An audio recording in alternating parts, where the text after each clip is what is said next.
when they're struggling with alcohol and with not being able to give up, when I start working in that mindset and those beliefs about myself, and those beliefs.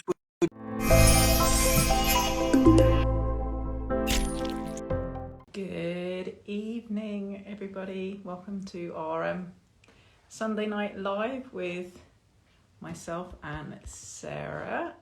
Weekend, hopefully a sober weekend. If not, always feel free to reach out for some help.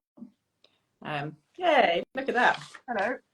That felt very seamless tonight. I know, amazing. How are you doing? I'm fabulous, thank you. Good. You had a good week? Yeah, it's been busy and tiring, but the weekend has been fantastic. Good. It's we don't speak enough, do we? All of a sudden Sunday's here and we haven't spoken since last Sunday. So we just use this opportunity to catch up and be like, good. You're not dead. How are you? Yeah, I'm good. Life is very lifey. Exactly. Just cracking on. Keep on thinking, right, once this is over, that'll be good. But yeah, you know what it's like. Absolutely. Okay, so for those that may be wondering what we're talking about tonight, we're talking about is sobriety and active feminism. So it's a strange connection maybe for some people to make that kind of link between sobriety and feminism. You might think that I was really organised and have come up with this because it was International Women's Day yesterday. In fact, I'm not, but it ties in really nicely. So happy International Women's Day, Sarah. And to you.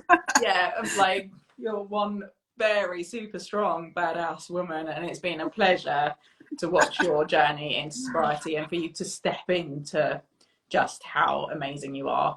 Thank you. And that's really one of the pleasures of doing this work, right? Is especially working with women who, when they're struggling with alcohol and with not being able to give up, when I start working with women, sometimes you can literally see in body language and turning up with some kind of apology just for being, just for existing, and for having this struggle with giving up alcohol, as if there's a shame, there's something wrong with them, right? Yep. So when we start to take the alcohol away, once they start to take a break, once they see the benefits and they step into themselves, it's such a pleasure to see. I literally see people going from this to this and being able to show up for themselves in a completely different way, which doesn't always suit everyone around them. Absolutely. I know I experienced a lot of that. It was like my eyes were suddenly open to, I'm not too much. I mean, maybe I am sometimes, but I'm not too much. I'm not too demanding. I don't need to put everyone else first.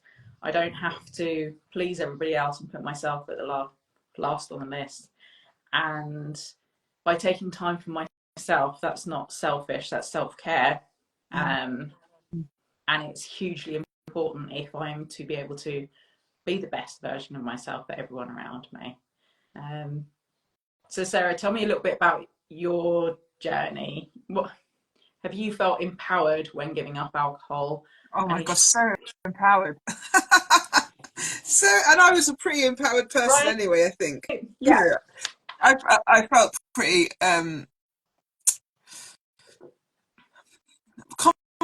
confident looking back, of course confident, but probably militant.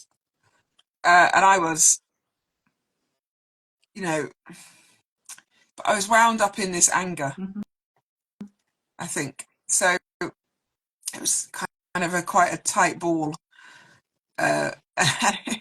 If you touch it, it'll explode. So don't, just, don't do it. So I think, and I didn't have peace. And I think that's the biggest empowerment that sobriety has given me, is that I still have very, very strong opinions and ethics and values about things that are very important to me. And I guess I'm still quite militant in that, but it's done with a very different,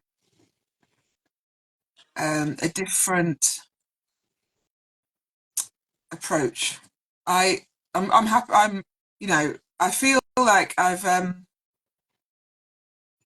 feel like I've forgiven myself.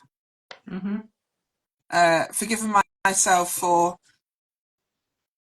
not allowing myself to be who I had the potential to be.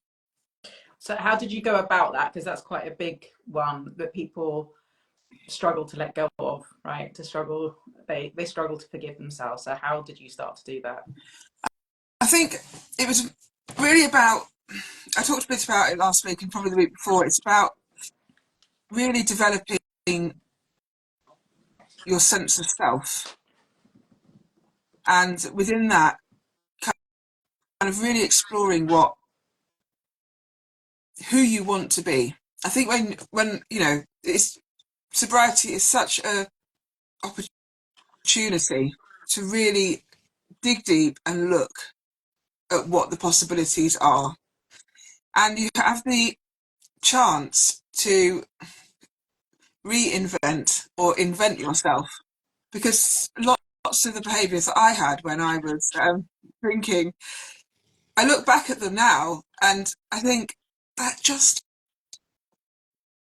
wasn't who I am, or it was who I was. Yeah. But now I think it's not that I wouldn't be able to engage in those behaviours. I don't want to. Yeah. Who was she? It was like we were blindly led to be the person that we were, because there was no intention around it whatsoever. And then when we remove alcohol, we can suddenly intentionally look, we can explore our values, we can explore our ethics, we can explore our relationships with ourselves and with others, and then we can very intentionally from there move forward and become the Definitely. person that we want to be. Yes, we were, because we are our behaviors, we are our daily behaviors, right? Absolutely. It's just that we learn those behaviors from everybody else around us rather than making the decision for ourselves, or at least I know for me that's how it felt. Yeah. And so what sobriety has given me is this space and time to really examine who alcohol is making me be. And that's key, I think, is that I have to take responsibility and accountability for the fact I chose. Mm-hmm. You know, yes, I probably had some kind of alcohol disorder. Yes, obviously, my body allowed me to drink a lot of alcohol in one go, which is why, all of those things, Yeah. right? All of those things made me more predisposed to developing a problem with alcohol, drinking alcohol. But ultimately, I chose. Mm-hmm. So I have to take responsibility and accountability for that. And in doing that, I free myself, because what I'm not doing is blaming and shaming myself or other things. And you're not able to move on from those things until you take accountability. Yeah. And I have to take accountability for all of the ridiculous, unwise decisions I made. And what led on from those ridiculous, unwise decisions, I have to take accountability for that. Because if I don't, I stay in the mindset of, this was being done to me by alcohol. Yeah. Therefore, I I can't change it if I stay in that mindset. Yeah. So for me, sobriety empowered me to choose who I wanted to be. Sarah and self, Sarah and sex, Sarah and whatever, Sarah, sobriety, Sarah and in each of those layers, some of which I'm still working on lot, because it's an ongoing Yeah. process. And I look back at my journal from a year ago, like, oh, actually, I feel differently about that now, because now is only immediately Yeah. with the same people in the same time in the same space. And now that I've said now 3 seconds ago, it's no longer now. This is now. So you have to keep moving and you have to keep reflecting and you have to keep giving yourself the opportunity to grow Yeah. and to adapt. And I had this meme on Facebook or Instagram the other day. It was like, I said things a year ago that I don't agree with anymore. Yeah. I did things a year ago that I don't do anymore. Doesn't mean I'm a hypocrite. No. It it just means I'm moving and I'm developing and I'm growing. It's that we know different, so we do different. That's not a Absolutely. hypocrite. That's growth, right? Like That's that growth, is, right? yeah, absolutely. And you touched on it there of like being able to drink a lot, and so in the 90s, again, 90s, you so we go back to this idea of this being a feminist movement, sobriety, because we had to fight, right? Women had to fight. It's not really that long ago that women weren't in pubs, No, that they weren't, absolutely, yeah. they weren't out drinking. That was the men's thing. And I still remember pubs that had a women's entrance and a men's entrance. Like, I'm old, but I'm 40, going to be 45. I'm not that old. So it wasn't that long ago that women really didn't drink like men did. And you and I think we're similar in our drinking, that we were both kind of kept up with the men. And in the Took over the 90s, men. we were targeted with, we were targeted with the alcohol. And as you say, no, we take radical responsibility for our things, but we can also acknowledge that at some point women were targeted, and they still are to a certain extent, with the whole mummy wine culture. Um, Absolutely, yeah.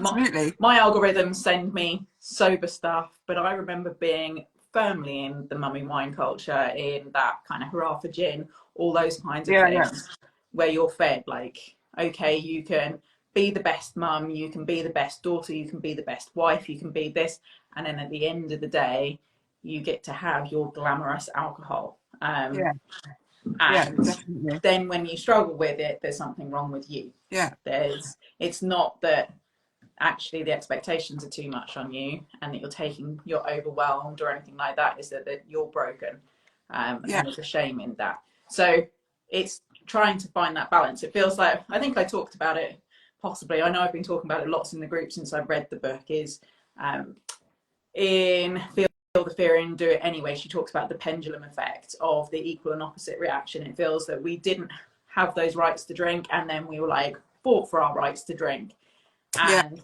We demanded them, we demanded them. Yeah, we demanded them. absolutely. Whilst also still doing everything, all the roles that women did, whilst Yeah, also trying to break the glass ceiling, whilst also trying to have these yeah, rights. And like, where is the balance for us? Not much wonder that alcohol became this kind of crutch for us. So definitely. when we remove it, as I said, for me, it was like opening my eyes of, these relationships all around me, or these expectations around me, just aren't fair. And if I can give up alcohol, I can do anything that I want to do. I can start to question all of these things around me. Yeah, absolutely. I think, when I was at university in 18, I can remember the guys being absolutely shocked as I practiced my downing a pint in 5 seconds, and it didn't, of course, it took me a few pints to get it down to five, but it was the ladette kind of Yeah, culture. And I fought for yeah, that. And it's something that at the time I would have said was empowerment and freedom yes. So at the time. yeah, I'm not just going to be a housewife. I'm not just going to be a wife. What was my identity and what was driving that, and how empowered and independent and different to my mother that I felt within that, you know. But actually, it was imprisonment. yeah.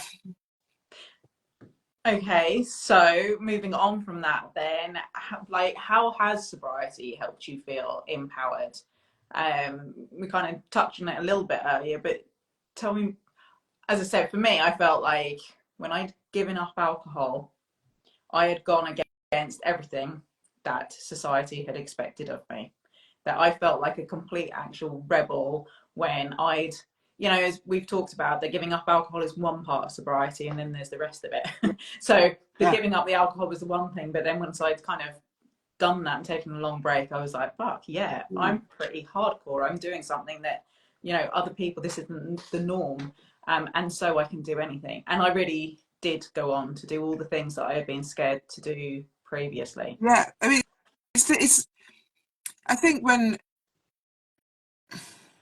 when you're drinking, or when I was drinking, it just kept me so stuck. Yeah. And what sobriety has given me is this liberation and this confidence and trust in myself that says, I I trust my decisions.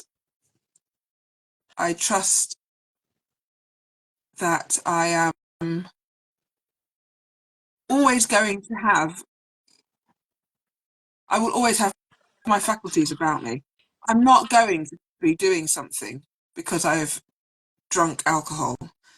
There's not going to be, I'm not going to get myself into trouble because I'm drunk and my inhibitions are lowered and I'm saying something. You know, I started a new job in November. I went on a Christmas work do in December. Oh my gosh. And I sat there in this bring your own bottle Turkish restaurant. They weren't ready for I was absolutely fine. Previous years, I would have been talking about myself in these people in the way I'm talking about them, and I would have been proud Yeah. to be talking about me in because I was behaving that way. And they were so loud, and there was so much swear. It was a family. It was a Friday. So there was loads of families there.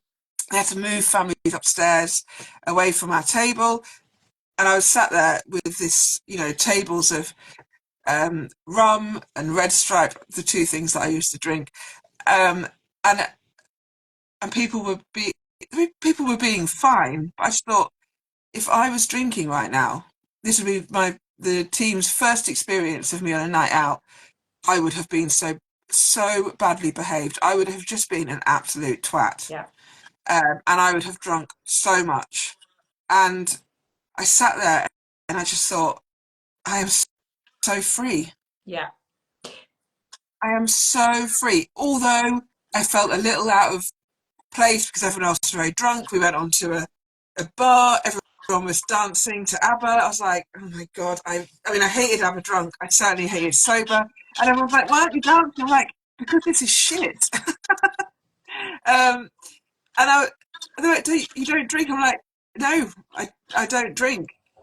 And I stopped myself from saying, because if I did, I'd be acting like you.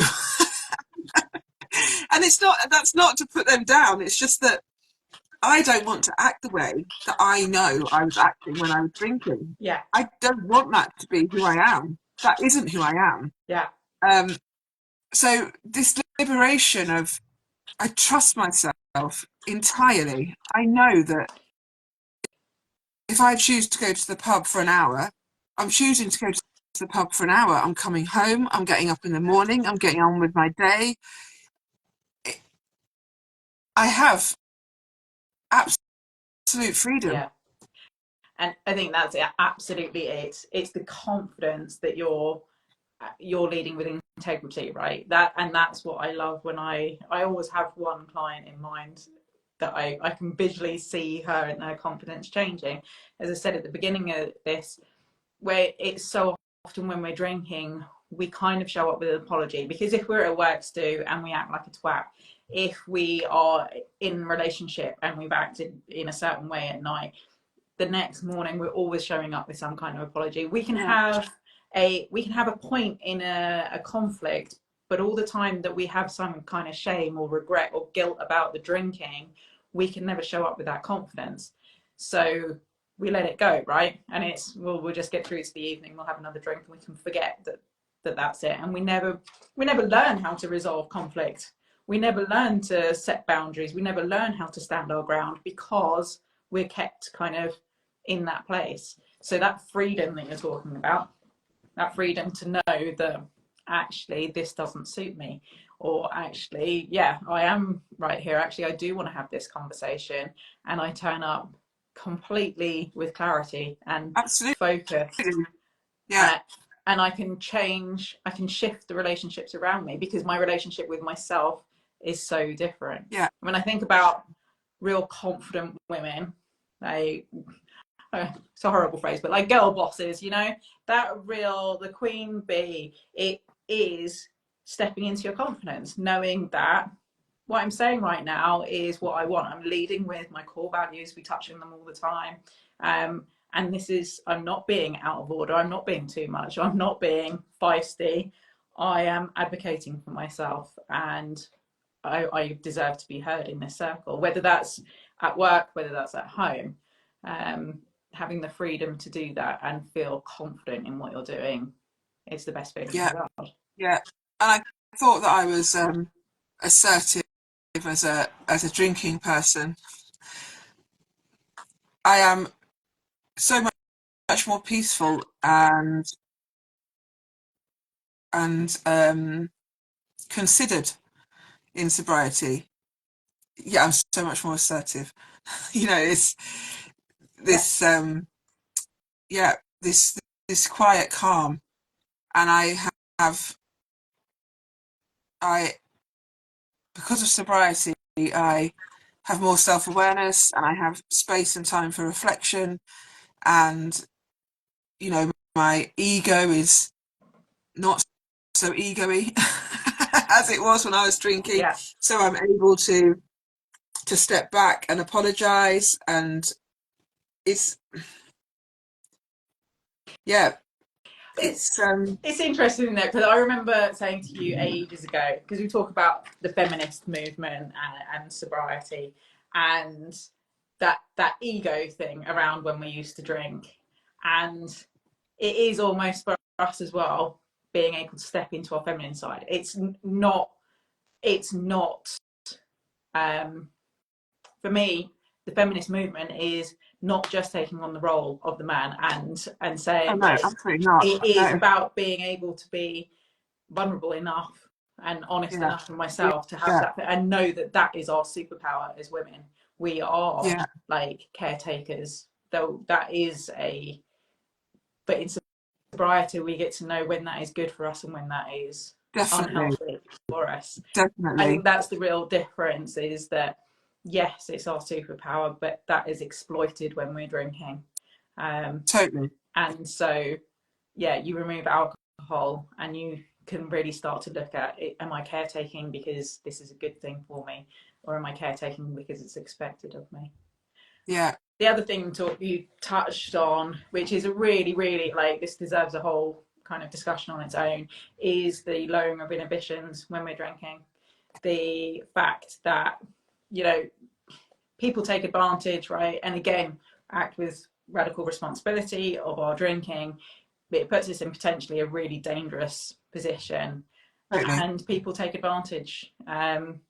So, yeah, keeping ourselves safe as women for our totally. I think, shackles. sorry, No, go on. risk-taking behavior. Oh my gosh, so so much. I put myself at God, immediately about 5,000 situations come into my mind. Such risky situations, and I'm sitting here thinking of situations whereby I actually don't even know all of the content of those situations, because I either don't remember, or I lost periods of awareness in those situations. So much risky behavior, and vulnerability is for me, it's a really, really tricky thing. I think I've had periods in my life when I've been incredibly vulnerable and had that vulnerability exploited. Um, and what I always thought was that vulnerability was weakness, and that if you were vulnerable, then that is the reason things would Mm-hmm. happen. So I worked very hard at building a very, very tall brick wall around myself, um, and being so hard that I would never be perceived as being vulnerable. Yeah. Um, and I'm not there yet. It's a long journey. Well, I'm perceiving it's going to be a long journey. But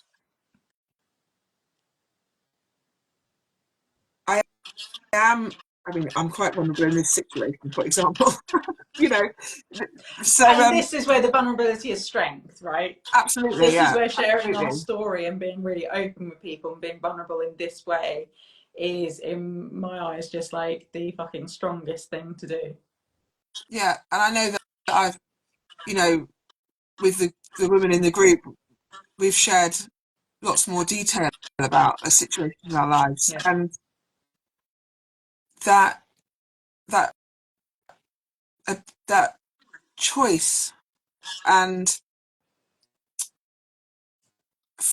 freedom to be vulnerable and to have that met with understanding and compassion and empathy is so valuable. Mm-hmm. It's so, so valuable. Sobriety is just this huge gift. It's just this huge gift. And it's like one of those gifts that's wrapped up in lots and lots of In a boxes. You box, in a open box, in one, a box, in a box, in you a know, box box. for box You're for like, box oh, for this box. is the gift. And then a Yeah, month later, you're like, oh, and this is the other gift. yeah, exactly. You know, and it can be difficult. It can be scary. You know, I, th- I think it would be foolish to not address those things. Right? It's really scary when you're like, this is who I have thought I was since I was 12. I'm now 46, and fuck me, it's not. And okay, so, I am none of those things. and okay, talking then of feminist and stepping into your power in the last year and however many months, what was it, 4 or 5 months since you gave up drinking, talk me through the things that you have done in the last 16 months. Gosh, I've um, I've just completed my 12th GCSE and I started my 13th. Amazing. I've started my degree. Um, I I've become a member of a political party and an activist in that. Um, I'm sober. I mean, that's Yeah. achieving sobriety. Um, I have, I have got a job, been made redundant from a job, got another job, and I'm absolutely loving it, killing it, love it. I love it. And if I was drinking, I was always worried when I went back into kind of um, working with people with multiple disadvantage, because when I left my career of that job of doing that, when I left, I was so Mm-hmm. broken. I was so unwell, and so I kind of was really saying I will never do that again. I would never be able to work in that environment again, doing those things. And actually, now I'm doing it. And if I wasn't sober, I wouldn't be able to do it because I would still be stuck in that mindset and those beliefs about myself. And those beliefs would be true if I was still drinking. Yeah. It's only sobriety that has allowed me to uncover those layers and get to what is actually there. Um, so I'm loving that. I'm loving that job, and I'm doing really well in it. I got promoted in my other job. Yeah, loads. And if I wasn't sober, those things would not have happened. No. I would have thought I didn't have the time. I would have thought I didn't have the energy. I would have been too tired. I wouldn't have been good enough for it. I wouldn't have achieved it. I'd have given up. All those things. Yeah. Yeah. All those things. You've done I wouldn't so have done it. well. Yeah, absolutely. It is the knock-on effect, the butterfly effect of sobriety. It is, especially as women, men too, for sure. As women, we get to step into our potential. Um, Absolutely. and don't get me wrong, for some people, depending on where they're in life, their potential is to advocate for themselves, and that's massive. Advocate for themselves of, actually, I need rest right now, or I need, for some people, it's undoing as well as doing. Um, Yeah. and that's And resting, you know, resting. I'm Yeah, taking better care of myself now than I ever have done. yeah. It's knowing that we don't have to be all to everybody except for ourselves. It's tuning into that.